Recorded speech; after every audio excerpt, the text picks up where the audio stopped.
Good morning students. आज हम पाठ 10 डामन और पिथियस इसका अभ्यास करेंगे, जो एक लोक कथा है। तो यह एक लोक कथा है। इस कथा में डामन और पिथियस की सच्ची मित्रता को दर्शाया गया है। जिस देश में ये दोस्त रहते थे उस देश का राजा क्रूर था। वह डामन को सिर्फ खांसने पर जेल में बंद करवा देता है और फांसी की सजा देता है।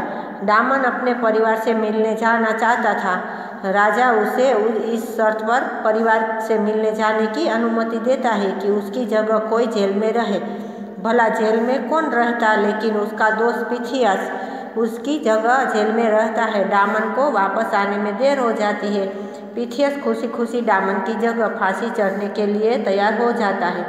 तभी डामन आ जाता है और कहता है, फांसी मुझे हुई है, मेरे दोस्त पिथियस को छोड़ दो। राजा दोनों की मित्रता देखकर भावविभोर हो जाता है तथा डामन और उसके दोस्त को जेल से आज़ाद कर देता है। तो इसमें ये एक लोक कथा है। इसमें हमें दो दोस्त की सच्ची दोस्ती की कहानी सुनाई गई है। तो हम देखते हैं कि इसमें कैसे दोनों दोस्त एक दूसरे के लिए मर मिटने के लिए तैयार हो जाते हैं। डामन और पिथियस नाम के दो दोस्त थे। ये दोनों एक दूसरे के बारे में सोचते थे।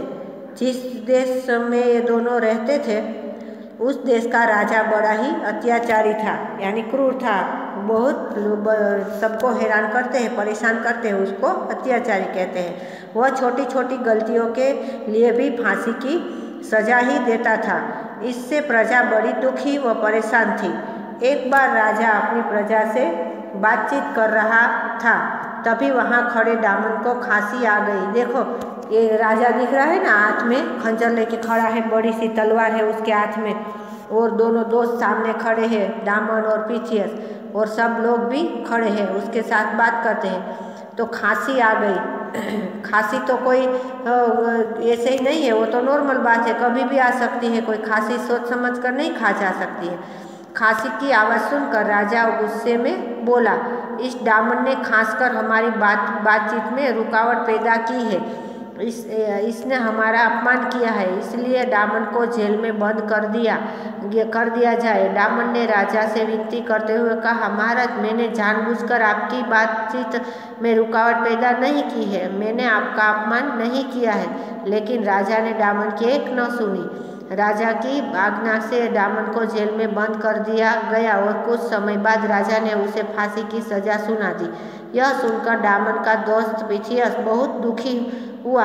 उसने राजा से डामन को फांसी न देने की प्रार्थना की, लेकिन क्रूर राजा पर पिथियस की प्रार्थना का कोई असर नहीं हुआ। देखो, राजा है वो एकदम गुस्से वाला है, अत्याचारी है। वो बात कर रहा होता है, तभी कोई उसमें बीच में बोले या कुछ भी छीके खासे तो उसको भी वो सज़ा सुना देता था कि उसको सीधी फांसी की सज़ा। देखो, जेल में बंद कर दिया डामन को, खांसी आई तो खांसी आना कोई ये गलती वाली बात नहीं है, वो तो आ सकती है, वो तो नॉर्मल बात है। तो देखो, इसमें हमें क्या, दोनों दोस्त हैं वो एक दूसरे के लिए बचाव के लिए पिथियस बोलता है कि मेरे दोस्त डामन ने आपकी बात काटने के लिए खांसी नहीं खाई थी, वो तो ऐसे आ गया, आप उसको माफ़ कर दो। फिर भी राजा उसकी प्रार्थना या विनती नहीं सुनता है।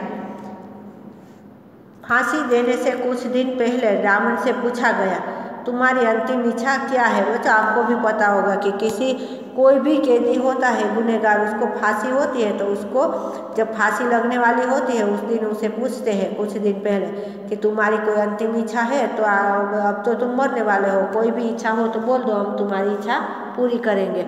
तभी उदास होकर डामन बोला, मैं अपने परिवार से मिलने जाना चाहता हूँ। राजा ने कहा, एक ही शर्त पर मैं तुम्हें तुम्हारे परिवार से मिलने जाने दूंगा। डामन ने पूछा, कैसी शर्त? राजा ने कहा, यदि तुम्हारी जगह कोई दूसरा आदमी जेल में रहने के लिए तैयार होगा तभी तुम्हें अपने परिवार से मिलने के लिए कुछ दिनों की छुट्टी दी जाएगी। राजा शर्त रखता है कि तुम्हारे परिवार से मिलने तो मैं जाने दूंगा, पर अगर तुम जितने दिन वहाँ से नहीं आ सकते उतने दिन तुम्हारी जगह किसी और को जेल में रहना होगा। ऐसी राजा की शर्त थी। भला जेल में रहने के लिए कौन तैयार होता। लेकिन पिथियस तो डामन का सच्चा दोस्त था। वह अपने दोस्त डामन की जगह जेल में रहने के लिए तैयार हो गया। डामन अपने परिवार से मिलने चला गया। डामन जब अपने परिवार से मिलकर लौट रहा था तभी अचानक बहुत तेज आंधी चलने लगी। आंधी के कारण डामन रास्ता भटक गया। वह परेशान होकर सोचने लगा, हाय, अगर मैं समय पर वहाँ नहीं पहुँच सका तो मेरे दोस्त पिथियस को फांसी हो जाएगी। देखो, डामन जब अपने परिवार से मिलने गया फिर वापस लौट रहा था, तभी रास्ते में अचानक आंधी तूफान आ गई एकदम से। और वो इतना आंधी आई, देखो दिख रहा है ना वो कैसी आंधी चल रही, पवन जोर से हवा चल रही होती है तेज एकदम, और वो रास्ता भटक जाता है, और यानी कौन सा रास्ता है वो भी भूल जाता है। और वो जो सोचने लगता है कि हाय हाय, मेरे दोस्त को मेरी जगह में टाइम समय पर नहीं पहुंचा तो पिथियस को फांसी हो जाएगी। इधर फांसी का समय आ गया। पिथियस को फांसी की जगह पर ले जाया गया। पिथियस खुश था कि मेरा जीवन मेरे दोस्त के काम आ रहा है। लोग जोर जोर से कहने लगे, डामन ने अपने दोस्त को धोखा दिया है। सारे लोग बोल रहे थे, देख रहे वाले, कि डामन अपने दोस्त को धोखा दिया, क्योंकि डामन गया था परिवार से मिलने के राजा की अनुमति से, पर उसकी जगह तो पिथियस को रहना पड़ा ना, क्योंकि पिथियस ने तो कोई गुनाह नहीं किया था, फिर भी वो जेल में उसके दोस्त की जगह था। तो सारे लोग बोल रहे थे कि डामन ने पिथियस को धोखा दिया। पिथियस ने चिल्लाकर कहा, ऐसा मत कहो, डामन मेरा सच्चा दोस्त है। वह किसी परेशानी के कारण ही समय पर नहीं आ सका। तभी दूर से एक आवाज़ आई, रुक जाओ, मैं आ गया हूँ। पिथियस को नहीं, मुझे फांसी दो। देखते ही देखते डामन तेजी से दौड़ता हुआ वहाँ पहुँच गया। उसने पिथियस को गला लगाते हुए कहा, मेरे दोस्त, फांसी पर तुम नहीं, मैं चढ़ूँगा। दोनों दोस्त की आंखों में आंसू बहने लगे। अब डामन फांसी पर चढ़ने की तैयारी हो गया।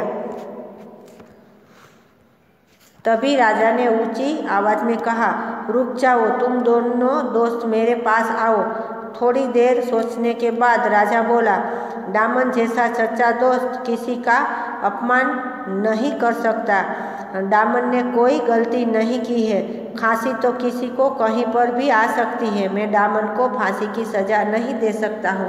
आज तुम्हारी दोस्ती देखकर मेरी आंखें खुल गई है। मैं विनती करता हूँ कि तुम दोनों मुझे भी अपना दोस्त बना लो। मुझे तुम जैसे मित्रों की बहुत ज़रूरत है। देखो, राजा क्रूर दिल का था, फिर भी दोनों की सच्ची दोस्ती देखकर उसका हृदय भी परिवर्तन हो गया। और वो बोलता है कि ये कोई फांसी खाना कोई गलती नहीं है, वो तो कभी भी कहीं भी आ सकती है। तुमने कोई गुनाह नहीं किया है और तुमने मेरा अपमान भी नहीं किया है, तो मैं तुम्हारी सज़ा माफ़ कर देता हूँ, और मुझे भी आप माफ़ कर दो। और आप दोनों की सच्ची दोस्ती देखकर मेरी आंखें भी खुल गई है, और मुझे आप दोनों अपना दोस्त बना लो। ऐसी राजा उसको विनती करता है। और तुम जैसे दोस्तों की मुझे खास ज़रूरत है, क्योंकि अच्छे लोग होते हैं उसकी तो सबको ज़रूरत पड़ती है। तो उनकी सच्ची दोस्ती देखकर राजा की आंखों से आंसू बहने लगे। देखो, दोनों दोस्त कैसे मिल रहे हैं, और राजा की आंख में भी आंसू आ गए कि देखो कैसे दोनों दोस्त मिल रहे हैं। तो बच्चों, इसमें हमें सीख क्या मिलती है? सच्चा दोस्त वही है जो सुख दुख में साथ दे। तो बच्चों, ये सीख भी सही है ना, कि जो दोस्त हमारा होता है वो हमें सुख दुख में हमेशा साथ दे, वही सच्चा दोस्त होता है। तो आप भी कभी भी आपके दोस्त को या इसके परिवार को, किसी को भी कोई परेशानी हो आपके दोस्त को, तो आप उसको समझना और उसको मदद करना, ना कि उसका अपमान करना। वही सच्ची दोस्ती होती है बच्चों। दोस्ती को आप अच्छी तरह से निभाना। तो देखो, अब हम देखते हैं शब्द अर्थ। दोस्त, मित्र, फ्रेंड, FRIEND, फ्रेंड। प्रार्थना, विनती, रिक्वेस्ट, REQUEST, रिक्वेस्ट। खुश, प्रसन्न, हैप्पी, HAPPY, हैप्पी। धोखा, छल कपट, चीटिंग, CHEITING, चीटिंग। आंधी, बहुत तेज हवा, स्टॉर्म, STORM, स्टॉर्म।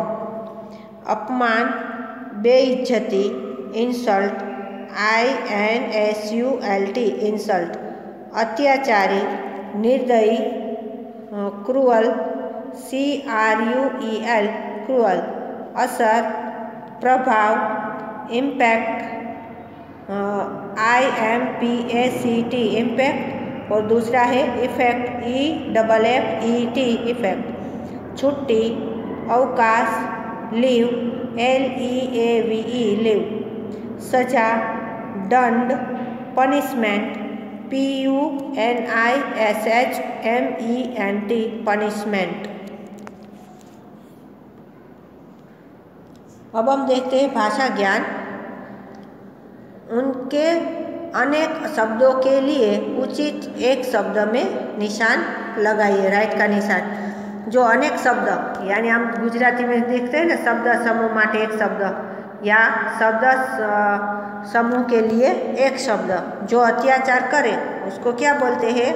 अन्यायी, अत्याचारी की घमंडी, तो इसमें अत्याचारी आएगा। जो पढ़ा लिखा ना हो, अनपढ़। जो दूसरे देश में रहता हो, विदेशी। जो राज्य करता है, राजा। जो साथ में पढ़ता है, सहपाठी। शब्दों के सही बहुवचन रूप में राइट का निशान लगाइए। आपने एक वचन बहुवचन तो आपने पहले भी सीख लिया है, तो आपको ये समझने में परेशानी नहीं होगी। देखो, एक होती है तो कहानी और ज़्यादा होती है तो कहानियाँ। गलती, गलतियाँ। परेशानी, परेशानियाँ। आवाज़, आवाज़ें। आँख, आँखें। तो आपको समझ में आ गया कि एक वचन एक होता है तो उसमें एक का भाव जो दर्शाते हैं उसको एक वचन, और एक से ज़्यादा होता है तो बहुवचन। अब तीसरा है, अच्छे व्यक्ति में अच्छाई का गुण होता है, ऐसे ही भले व्यक्ति में भलाई का गुण होता है। तो अच्छाई और भलाई दोनों संज्ञा शब्द है। ऐसे संज्ञा शब्दों को भाववाचक संज्ञा कहते हैं। अच्छाई, बुराई, भलाई, खुशी, प्रसन्न, ये सब संज्ञा है और वो भाववाचक संज्ञा है। तो हम देखते हैं कि कैसे संज्ञा शब्द बताया गया है। देखो, ये वाक्य है, नीचे लिखे वाक्यों में रेखांकित शब्दों को भाववाचक संज्ञा में बदलकर लिखिए। जो वाक्य दिए है उसमें जो शब्द दिया है उसके नीचे लाइन खींची हुई है, उसको हमें भाववाचक संज्ञा में बदलना है। कमजोर आदमी धीरे धीरे चल रहा था, तो कमजोर है उसके नीचे लाइन है तो हम उसका भाववाचक संज्ञा में बदलते हैं तो क्या हो जाता है? कमजोरी। फिर है, दामन पीथियस का दोस्त था, तो दोस्त के नीचे लाइन है तो दोस्त का भाववाचक संज्ञा क्या होगी? दोस्ती। दामन उदास होकर बोला, तो उदास शब्द है तो उदास की भाववाचक संज्ञा है उदासी। बुरा काम नहीं करना चाहिए, तो बुरा है उसमें उसका भाववाचक संज्ञा है बुराई। वह बालक बहुत लंबा है, तो लंबा है उसकी भाववाचक संज्ञा है लंबाई। तो बच्चों, आपको पता चल गया है कि भाववाचक संज्ञा में कौन से शब्द आते हैं और कैसी होती है। तो ये पाठ आप बार बार समझना और देखना, और आप अपने आप भी पढ़ना, और सच्ची दोस्ती कैसी होती है वो भी आपको पता चल जाएगा। तो बच्चों, आज आपने मुझे अच्छी तरह से सुना, इसके लिए थैंक यू। बाय।